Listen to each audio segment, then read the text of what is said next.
মুনাফিক হলো দুই প্রকার। কুফুরির যেমন প্রকার আছে দুই প্রকার, ছোট বড়। মুনাফিকি তারও দুইটা প্রকার, একটা হচ্ছে বড় মুনাফিকি আর একটা হচ্ছে ছোট মুনাফিকি। বড় মুনাফিকি এটা ইসলাম থেকে বের করে দেয়, তাকে কাফের বানিয়ে ছাড়ে।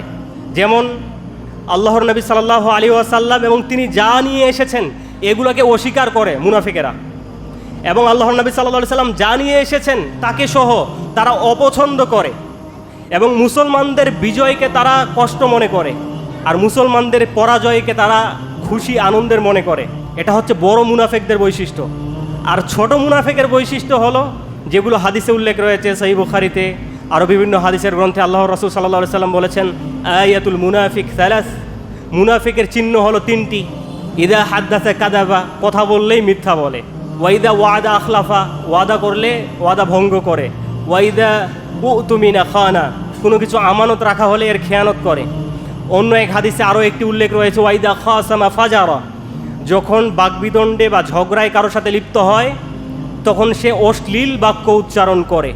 সুতরাং এই কাজগুলো যারা করে তারা মুনাফিক, খাঁটি মুনাফিক, কিন্তু তারা কাফের হয়ে যায়নি। মুনাফিকই তার জন্য শাস্তির সম্মুখীন হবে, আযাবের সম্মুখীন হবে, কিন্তু কাফের হয়ে যায়নি। কিন্তু যখন আল্লাহর রাসূল এবং তার আনিত বিষয়ের প্রতি অপছন্দ করবে বা অস্বীকার করবে তখন কাফের হয়ে যাবে।